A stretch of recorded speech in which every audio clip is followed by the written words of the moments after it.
Folks been sending me comments like, hey, when are you gonna do a Tesla? I got good news. We're gonna do all 4 Teslas. Start with the Model 3. Here's the deal. Tesla's roadside resources are relatively good. They could have done better. They could have done more in the name of awareness when bringing the vehicle out to market. They have a really good internal roadside team. These vehicles are aging out to where a lot of them are being handled by insurance carriers now. So folks that are outside of Tesla's roadside network are now seeing these vehicles under normal towing conditions. There's a lot of these cars have a couple 100,000 miles on them. Tesla's going to deliver, I think, 4 million cars this year. So this is a deal where folks need to normalize these EVs, and they really need to normalize Teslas because they're here to stay. So what we're going to do is we're going to go through everything we've gone through in the past with all these other cars. Going to do it on all 4 Teslas. Going to start with Model 3 today. The beautiful thing here is Tesla has given us a car that is so easy to work with. I was tinkering around with this last night, went through everything, figured out how to handle the car. The Tesla is a very, very easy car to handle. So Tesla didn't give us a lot of resources, didn't give us a lot of awareness when they came to market, but they gave us a very, very easy car to work with. So let's get after it. So we're gonna start out Model 3 with just some basic operation because there's just some weird stuff on Model 3 that people that have never handled a car really aren't accustomed to. And we're gonna start on the doors. It has these unconventional door handles. You know, you gotta push back here. I mean, for some people it's a 2-handed operation, but you know, that's your door handle. The vehicle's locked. Usually when people have the vehicle set up to fold the mirrors, you'll walk up to the vehicle, mirrors will be folded in, you'll know that the vehicle's locked. On this one, I've got the key card to it. All you need to do, present the key card to the B pillar. It gives you a momentary double honk. Mirrors unfold, you can then enter the car. So once we have the doors open, getting into these vehicles is not that difficult. If you have to do a lockout situation, it's got a convertible style door where there's no door frame on top of the window. If you have to go in here and air wedge the window to get in here, the mechanical release is right here in front of the door switches. This is your electronic release there. This is your manual release here. Pull it, door will open. Again, as always, when you're air wedging these cars, be really careful here that you don't go in, tear the weather strip, do any undue damage there. We don't damage this. This is a glass B pillar because the camera's right there. So we want to not chip this glass B pillar. We want to not tear this up. We want to not damage the window. So if you have to put a chain sleeve in there or something to prevent any damage with your long reach tool, do that. Again, make sure your rubber tip is on the end of the tool. We don't want to be going in here and scratching up any of this. It's all nice material. It will scratch relatively easy if you have a tool that doesn't have a rubber tip on it. Again, reach down, pull your manual release there. The door will open. Something to note on these cars, if you ever are working with one of these in a really bad collision event and folks are trapped in the car and they can't get out. I mean, I usually do not address collision events on cars, but I will address it in this car. This is a laminate glass here. So it's built like the windshield is. So if somebody ever has to take a glass out of this car to get somebody out of it, you're working with the fire department, you're working on a collision event, this is a tempered glass window. This one will go off like dynamite, like tempered glass windows do. This is a laminate one. If you come in here really close, you can see that you have 2 panes of glass and you've got the laminate. So this one will not go off like a bomb and come out easy. You're gonna have to glass saw this one out like you would a windshield. So if you ever have to take out a glass to get somebody out of one that's trapped in a collision event, go to this one first and then see if you can't maybe reach up here and get the door open if for some reason they're not coherent, whatever the case may be. That's kind of the deal on glass for the side of the car. Once again, laminate, windshield's laminate, that's tempered. If you got to take one out, try to take those out. It'll make your life a whole lot easier. On these rear doors, there is no mechanical release on here. So if you have to go in that way, you're gonna have to take this glass and then open this door if that's what it comes to. But the likelihood of that happening for a lot of people is minimal. But if you are a tower that works with fire and rescue and you're hung up, take that glass. I mean, a lot of the fire departments already know these cars have been around for over 10 years. Not the Model 3, but the Teslas have been around for over 10 years. So fire departments are kind of familiar with them. But if you're not familiar with it and you get in a situation, that's how you want to go in. So let's go inside the car. Okay, so now we're inside the Model 3. I'll walk you through some controls in the car because it's kind of unconventional to other cars. Once again, if you've never handled a Tesla, this is going to be a little bit foreign to you. So let's go over just some regular basic operation on handling the car in case you have to handle the car. In the event you have to relocate the car, you have to drive the car, you have to move the car under its own power, you get in here and most often you're going to get a key card from a customer. The key card seems to be the most common means that customers are driving the car. Some customers are using phone as key. If you have a customer using phone as key and you have to move their car and they're not there, it's going to be a bit of a problem. You're probably going to end up just loading it to a carrier if you can load it to a carrier. If you have a key card, you get in here, put your foot on the brake, and try to shift it into park. You're going to get this tone where it tells you tap key and press brake to drive. So you take your key card and you simply swipe it here. It acknowledges the key card with those tones, and then if you watch up here, you can see you can then shift the car, drive, reverse, neutral, park. The shift selector works a lot like the Mercedes-Benz and naturally the other Tesla models, where you get in, put your foot on the brake, all the way down is drive, all the way up is reverse. The button on the end of the stalk is park. If you want to go to neutral, it's a little half click. But if you put the vehicle in neutral and you're thinking, I'm just going to put the vehicle in neutral and load the vehicle to a carrier, we're kind of rolling along here. If I go and I open the door, the vehicle defaults to park. So we're going to go over later on how to get the vehicle into a state where you can then load it onto a carrier. Something else here on this side of the screen, you will see tap here, open, front trunk opens, rear trunk opens. This vehicle happens to have a powered rear deck lid. Some of the rear deck lids are not powered. Again, being it's a powered rear deck lid, I can go in here and close. It will then close it. The front trunk is strictly a manual close. We'll go over how to close that later on. So the Tesla does not have any mechanical entry on the outside of the doors at all. The door handles are electrically actuated. There is no lock cylinder in the door. So if you have a Tesla that has a dead 12-volt battery, the only way to get into the door is to energize the 12-volt battery to then enter the door to then get the car going. Tesla does have a means on the Model 3, which is extremely creative. Other vehicle manufacturers have copied it. It's a design I actually love, where there are some remote leads in the tow eyelet cover where we can open the front trunk. So let's get on doing that right now. So you come in here and remove the tow eyelet cover. You have these two little jump leads here. Remove those.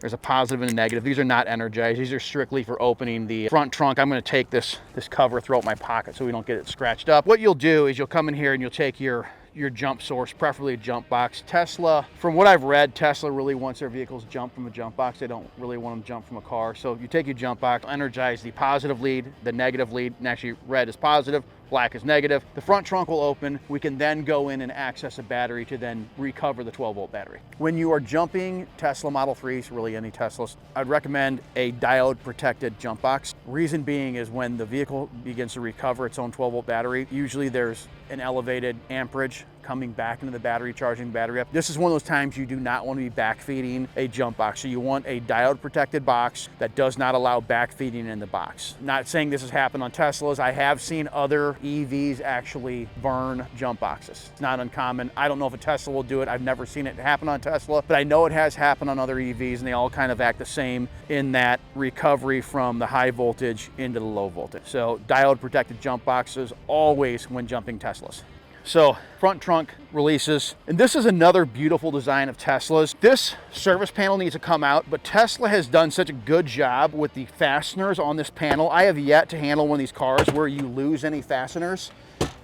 Pull the deal out, panel comes out really easy.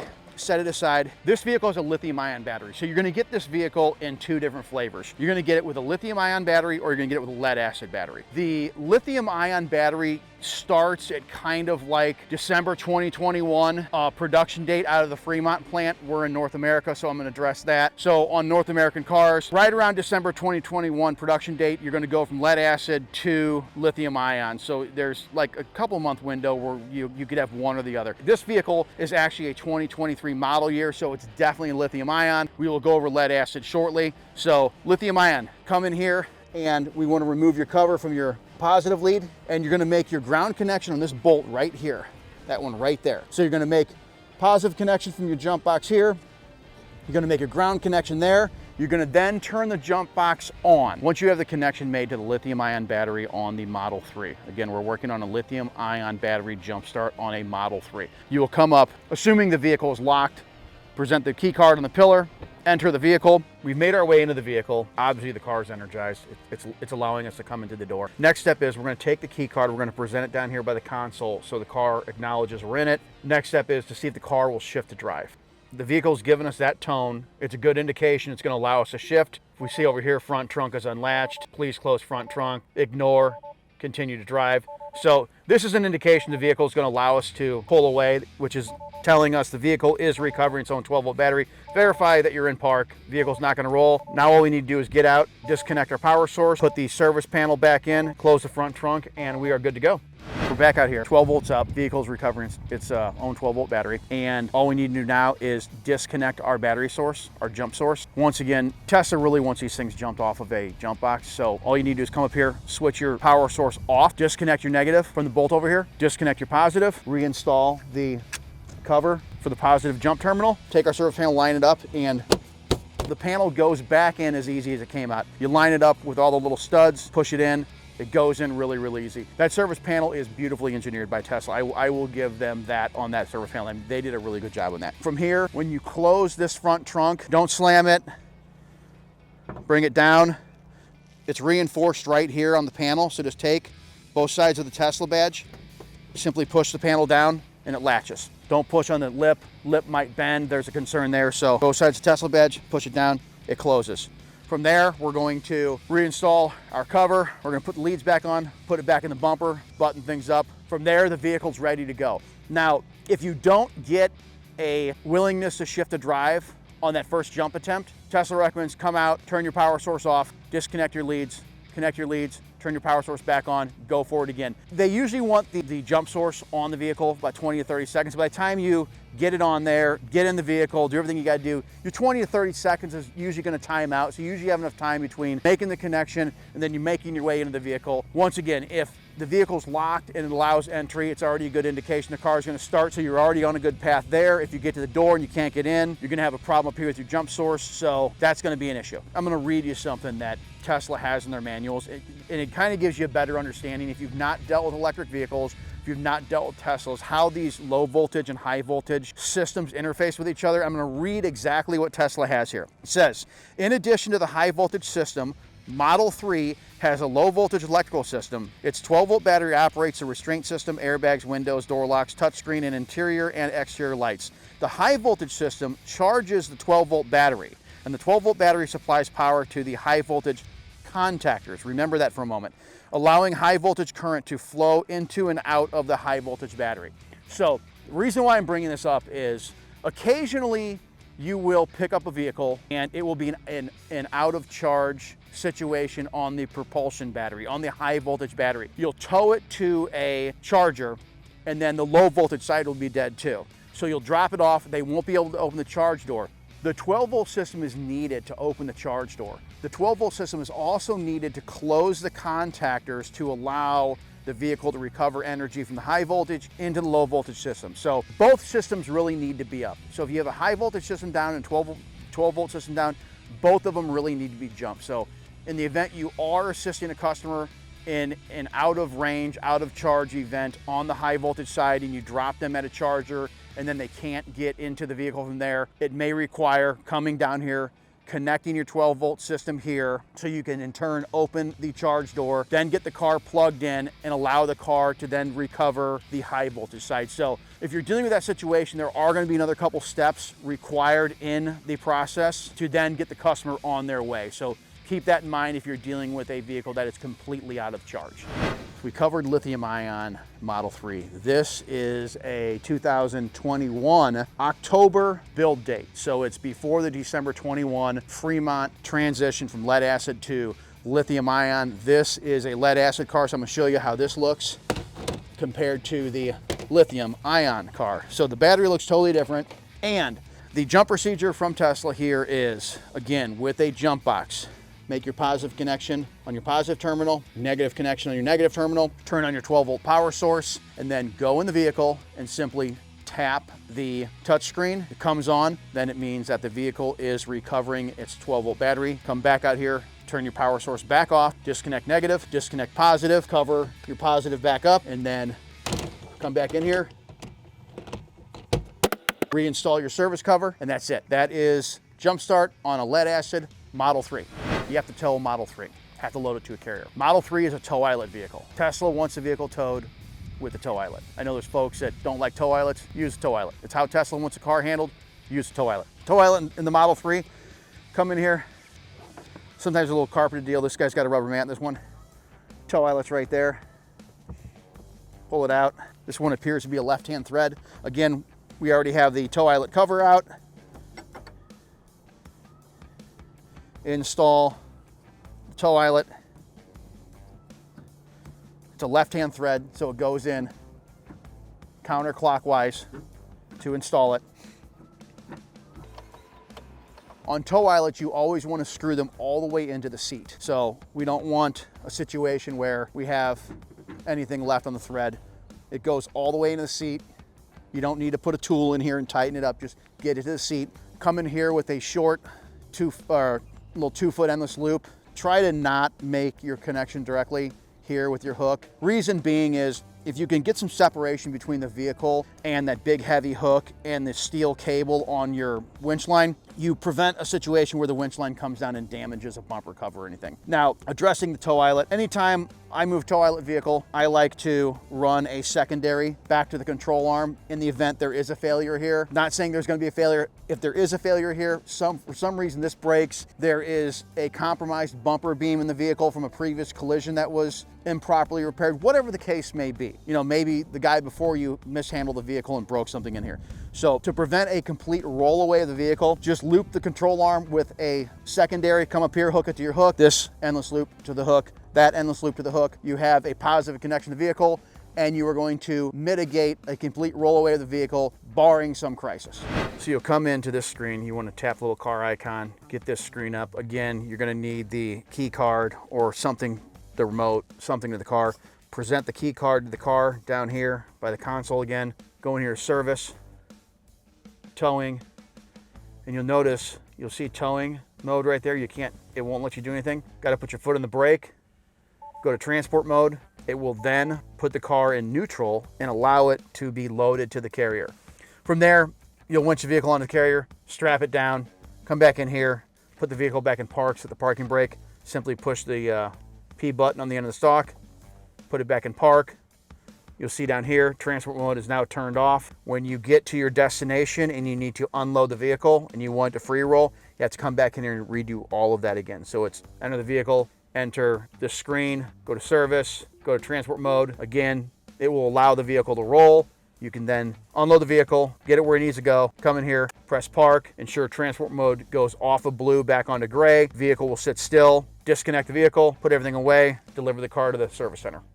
As we did with the low voltage, high voltage issue, I want to read something that Tesla has in their guide on this vehicle, so you understand if you're having to put the car in neutral. And like right now, we're on a parking structure. We had to relocate this vehicle from this parking structure somewhere else, and we had to roll the vehicle on its own wheels. There are some restrictions to how far you can roll the car and how fast you can roll the car. So I'm going to read to you exactly what Tesla has in their guide in the car. Transport mode is only intended to allow for winching Model 3 onto a flatbed truck or repositioning the vehicle out of a parking space. So that's a very short distance. While in transport mode, the tires are allowed to rotate slowly, under 3 miles per hour for folks in Canada or Mexico. That's 5 kilometers per hour. And a very short distance, less than 30 feet, 10 meters for you metric folks. So if it's in a parking structure and you need to relocate it from the 4th floor, you're going to be wanting to get a wrecker and a set of dollies. You do not want to try to roll it, even if you would have 12-volt power, but for some reason it wouldn't drive. You don't want to try to roll it all the way down 4 stories. You're going to have to get in there with a wrecker and a set of dollies, relocate it, get it outside, put it on a carrier. Another thing I want to speak to on towing. Some of these vehicles are 2-wheel drive. So the way these cars are configured is they are 2-wheel drive driven on the rear axle or all-wheel drive driven on both axles. I have seen some pictures of guys towing Model 3s on the back of carriers and the back of wreckers, not on dollies. That is not a recommendation from Tesla. The guidance I've seen from Tesla is on a carrier or on a set of dollies, front end in the wheel lift, rear end on dollies. I've never seen it inverted. I could be wrong, but Tesla does not want their vehicles towed any wheels on the ground, regardless 2-wheel drive, 4-wheel drive, all-wheel drive, whatever you want to call it. So always on a carrier. If you're in dollies, I'd recommend only a short distance on dollies. I'm not a big fan of hauling EVs on dollies for,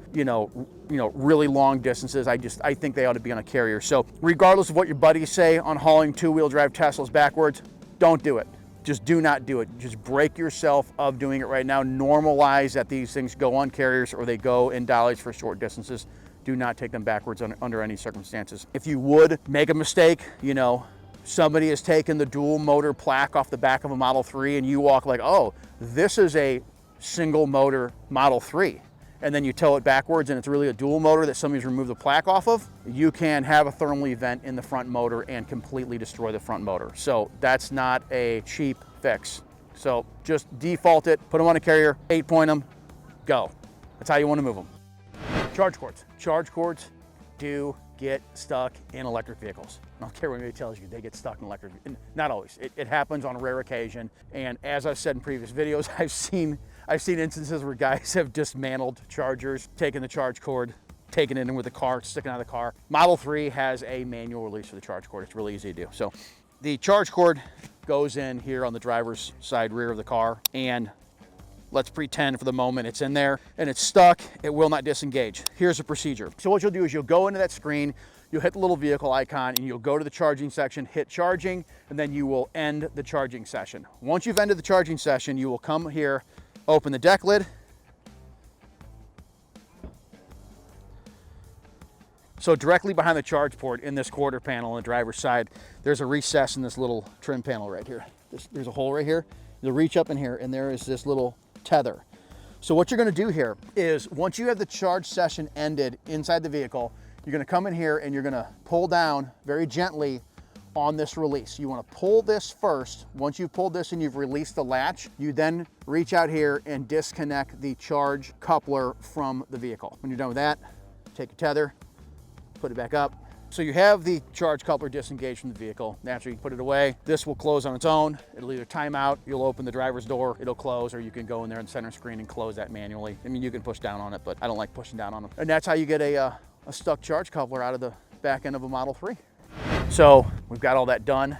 Now it's time for the official weigh-in. So we're gonna go down to our favorite Road Ranger. We're gonna get a scale ticket on it. We're gonna see what it weighs. Since I'm really good at messing up on official weigh-ins and getting everything wrong, I'm gonna say 4,300 pounds. I'm just gonna, 4,300 pounds is what it's gonna weigh. That's my prediction. So I'm saying 4,300 pounds. We're gonna go to the Road Ranger, gonna weigh it, and then we're gonna go over to Joe's shop. We're gonna put it in lift because I believe that everyone should see the bottom of these EVs. So this is going on the lift. Again, we're gonna pull 2 wheels off it. I want you folks to see what is going on behind the wheels because as we did on the Rivian, I am dispelling myths on what is behind these wheels in these cars. There's a lot of folks saying there's stuff behind these wheels that's not there. I want you folks to see exactly what's behind these wheels. So we're gonna pull 2 wheels off again and show you that and just stand on the car and we're just gonna talk turkey on Teslas while it's on the lift. So let's go to the Road Ranger.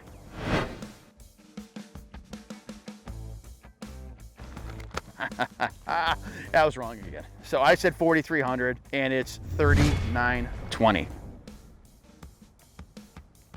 little bit heavy on the rear axle. So, you know, Model 3 is a relatively light car. The Ford Fusion, if you haven't seen that video, go back and watch it. It's one where we're weighing vehicles on the back of the F550 Carrier. There's a Ford Fusion we weighed on there and it was 3,660 and it was a little bit heavy for that truck we were using, but that truck was lighter GVW. Go back and see that if you want to know what's going on. But 3,920 is actually a light EV. So Tesla did a really, really good job in keeping this vehicle light because this is a 2-wheel drive. So it's only a single motor. So it may have been 4,300 if it was a dual motor, but I think it's a long range car. So not a shabby number. Tesla, good job. We have the Model 3 on the lift, like we always do. Gonna take a walk underneath it, see what it looks like under there. So folks kind of have a basic understanding of what's going on these cars when they're handling them. This is kind of the section that's really good for repossession agents, guys that are running trucks that are handling these, because again, those guys that are doing those inverteds that are coming in and they're picking up cars by the belly. You don't want to be picking up any EVs by the belly ever under any circumstances. So this is kind of the part that the repo guys kind of like because it addresses some of their concerns because they're having to pick up cars in unconventional means sometimes. So let's take a walk underneath it. I'm going to dispel a couple myths. There's, like we covered with the Rivian, there's some misinformation around some training going on in 2022. We're going to dispel some myths about what's hanging around these suspension components behind the wheels and tires. We pull the wheels and tires off one side of it. So we're going to get in there and look real close at all that so you guys can see what's actually back there. So there's no longer this mystery for you guys when you're handling this. Again, we're going to do all 4 Teslas. We're going to I'm going to do the same thing on all 4 Teslas. I'm going to show you what's in there on the suspension and what's on the hub ends and everything. So you're no longer living this mystery when you're handling these cars. You know what's actually back there. So let's get after it. So I'm going to address this for the repo agents first. Again, this is a 2-wheel drive platform. So if you have to do a relocate on the vehicle, get it turned around, and getting on dollies front end up like we talked about before. There's no coming in with the big meat hooks and hooking this vehicle, really any electric vehicle. But if you look, we've got some diffusers here. We've got, stamped steel components. Really easy to come in here and start hooking stuff with big hooks and bend it when you're trying to winch something on, or, however you guys are trying to handle these in a repossession event. You guys are running auto load wreckers, you got dollies. Like I said before, just get really proficient with the dollies, because 4 million Teslas will be delivered globally in 2023. You have to normalize handling these cars, and you might as well figure it out now while the cars are still relatively new and someone is showing you how these are put together. So if you haven't repossessed one, preferably wheel lift and dollies. I know you guys are under the gun. If you got to put one on a carrier, turn it around, take it by the tow eyelet if you can even get in it, and then load it. So no coming in here and throwing hooks in the rear suspension, try to load it backwards if you're getting it from the back end. Battery is under this belly pan here. So again, you guys that are doing inverteds to alleviate getting out and having contact, I understand you're literally under the gun sometimes, but there's no going in and doing inverteds on these cars and picking up one end and turning around. Just you gotta take it by the wheels and tires. You don't want to be shortcutting handling a Model 3, any Tesla, any EV at all. So let's continue on to the front. Again, this is a two-wheel drive platform. You can see that the spindle doesn't really change much. That's where the axle would go out. Normal, conventional front suspension. When I was talking earlier about putting an endless loop through a front control arm or something on the front suspension as a secondary when you're connected to the tow eyelet with that endless loop up there, this would be a really good location to try to catch it outside of the strut. Come on around here, Phil. Outside of the strut, and then catch this control arm right here. It looks like you got another control arm back here. So if you could catch this right here with a endless loop and then go out to your winch line hook, that would be a really good place for a secondary to go, because if you had some sort of failure on a tow eyelet, you've got more than enough mass here to catch the car should a failure happen up there. You're not gonna lose the car. You've got a lot of mass there. The Tesla is a really simple car underneath. I mean, it's all belly pan, wheels, tires, suspension. There's nothing under there that's out of the unusual. Nothing's exposed. We're gonna lower it down a little bit. We're gonna talk to what's going on these hub ends and what folks are thinking is in there that's not in there. Because there's, like I said, there's some mystery surrounding what is in here. There are some folks that are instructing some really odd things that we're going to dispel those myths right now. So when you hear it, you can just kind of check out on that, because we've shown you what is actually going on these wheel ends, so you know exactly what's in there. So we're going to lower the vehicle down, going to get in the front and back here and talk about what's going on inside these wheel ends.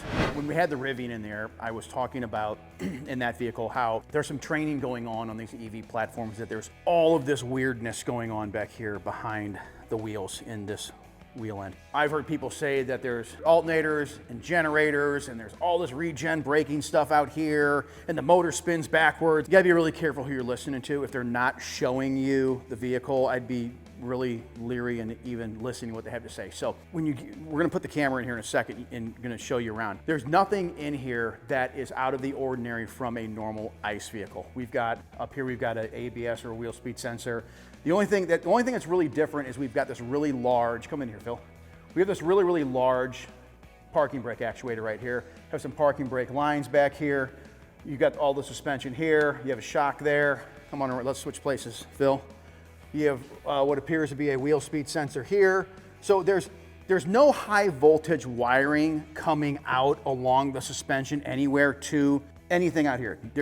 Nothing on this assembly out here is electrified in the means of driving the vehicle or doing any regenerative braking. It's all done in there. So when guys on the internet are talking about all this high voltage wire coming out here, you can see for yourself on the Model 3, that does not exist. This looks normal. I'm gonna have Phil get in here and just kind of slow pan all of this really slow so you can see exactly what's going on. We've got a lot of suspension components in the name of suspension geometry, a spring, a shock, brake lines, the big actuator I talked about, but there is no high voltage wiring coming out. There's no alternator, no generator, none of that silliness out here on this hub end that you should be concerning yourself with in the name of some sort of shock, some personal shock event to you. This is coming with normalizing these platforms. There needs to be an effort to normalize these platforms.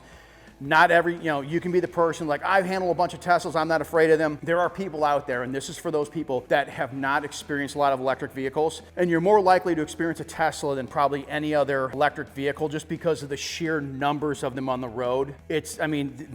Tesla is a really, really good vehicle. You can normalize your relationship as an operator with electric vehicles on Teslas. They are extremely simple cars in the scheme of things. I mean, they do have their subtle nuances that, every electric vehicle has, but there's none of this weirdness out here in the suspension. There's no like I said, no high voltage wires coming out that you need to worry about, any personal injury.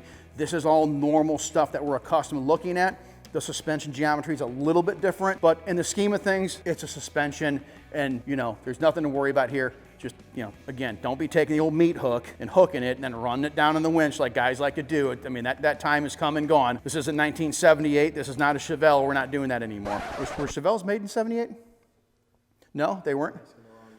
Oh, well, okay, let's say this. This is not 1969 and a Chevelle SS, because I know they were made then. So, again, like I showed you in the strapping video, you want to keep your straps high in the tire, come out around, no lower than the center line of the hub for your intermediate strap. Don't be letting it fall all the way back there, and then go back and watch that video and you'll know what I'm talking about. But items that are back there, brake hoses, parking brake actuator, that speed sensor wire, you want to avoid those when you're strapping the vehicle down. As far as high voltage stuff, it's not back there. So don't let that scare you. Let's go up and check that front suspension. Show you up there. Again, this is not a driven axle up there. This is not an all-wheel drive vehicle. There's only one motor, but it's going to look the same. If it was a two-motor vehicle, it would look the same, but we're going to show it to you either way. So everything on the front suspension, this one's really uneventful. Again, there's no wires up here. I'm going to say it again. This is not a driven axle up here, but this is all normal-looking stuff. This is what you want to avoid with your straps. You don't want to get in here and take out this line here. You've got a hydraulic hose here for the brake. So again, you want to not be letting your strap come all the way back here and start taking out any hoses or wires or anything. It's a really simple design on the front end of this vehicle. When it's driven and there's an axle in this hub, it doesn't change that much. So once again, you're not going to encounter high voltage wires on any of these suspension components. There's some guys like, oh, well, if you're going to throw hooks on it, avoid those high voltage wires on those suspension components. Number one, don't throw hooks on it. Number two, there's no wires back there. Don't let that bother you. This is a really, really good demonstration.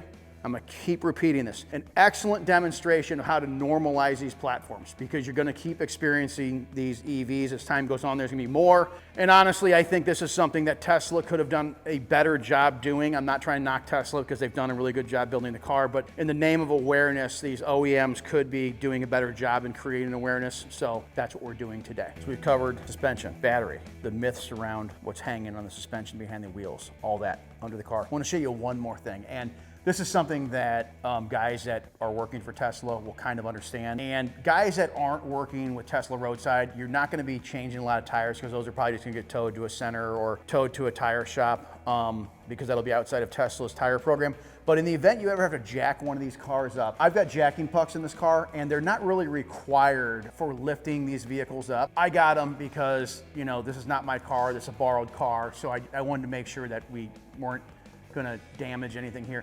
But there's a hole here and there, about that big around, in the rocker panel, and there's a reinforced section right around that where you can put a jack and jack the vehicle up in the event you have to change a tire. If you're one of the few people that own a shop, I got these pucks off Amazon. They're like 25 bucks. They're cheap. It doesn't hurt to have these around when we leave here. I'm gonna leave these with my buddy Joe, who owns a shop, and there's bunch of Teslas here in the neighborhood that he's going to maybe see in the future. So we're just going to leave these pucks with him. Going to do all 4 cars, leave them with him, and then he can have them. But if you own a shop, pick up a set of those. They pile it up right in the holes, and it kind of defines better where you're picking the vehicle up. Other than that, that kind of wraps it up for the old Model 3.